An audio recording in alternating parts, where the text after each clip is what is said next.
नमस्कार, मैं हूं एडवोकेट मुक्ता रश्मि और आप देख रहे हैं legalise with advocate Mukta Rashmi. Friends, आज हम एक बहुत ही गंभीर और संवेदनशील मुद्दे पर बात करने वाले हैं। दरअसल एक व्यूअर ने लिखा है कि उनकी शादी दिसंबर 2023 में हिंदू रीति रिवाज से कंप्लीट अरेंज मैरिज थी। शादी में दहेज को लेकर खूब उठापटक हुई थी, जिसमें लड़के का एग्रेशन सभी नाते रिश्तेदारों ने देखा था। विदाई के चौथे दिन मुझे घर में बंद करके सभी हॉस्पिटल चले गए। मैं घबराकर अपने घर फोन पर सारी बात बताई। मेरे फादर ने फादर इन लॉ को कांटेक्ट किया तो वो बदतमीजी करने लगे। तब मेरे घर वालों को संदेह हुआ और मेरे फादर और अंकल मेरे घर पहुंचे तो पता चला कि लड़का पागल है और 6-7 साल से उसका इलाज चल रहा है। तब से अब तक मैं अपने पेरेंटल हाउस में हूँ। मेरा सारा सामान वहीं छूट गया। मुझे नहीं मालूम कि क्या, लेकिन केस चल रहा है। मुझे बार बार इन लॉज फैमिली से धमकी दी जा रही है कि केस वापस करो।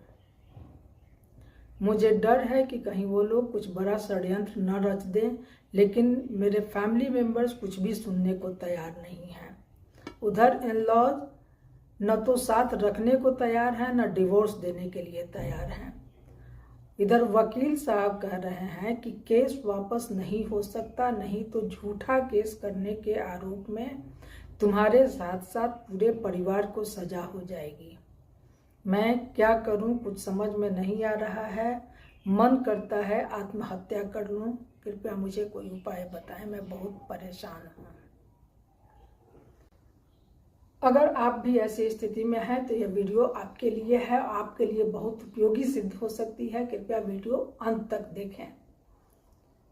जहां तक इस पार्टिकुलर केस की बात है तो आपके केस में सबसे बड़ा प्लस पॉइंट है कि आप अपनी फैमिली के साथ हैं और सुरक्षित हैं। सबसे पहली बात कि सुसाइड कभी किसी समस्या का समाधान नहीं हो सकता।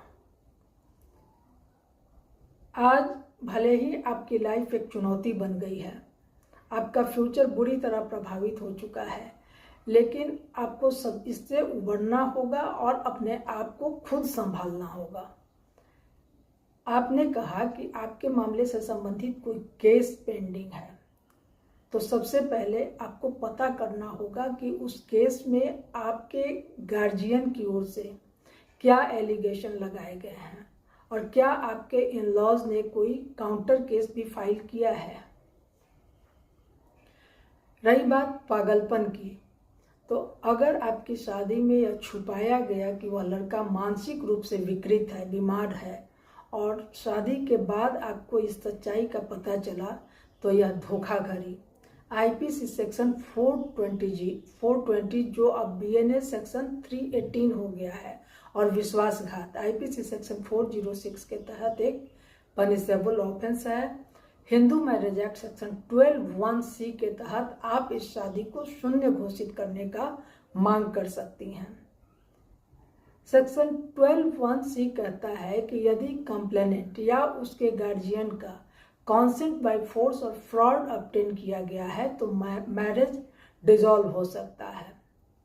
इसके तहत नेचर ऑफ मैरिज चाहे जो भी हो, वो लव मैरिज हो, अरेंज मैरिज हो, या रिस्पोंडेंट का किसी भी इम्पॉर्टेंट फैक्ट्स को हाइड करके या फोर्सिबली मैरिज सॉलेमनाइज किया गया है, उसे डिसॉल्व किया जा सकता है।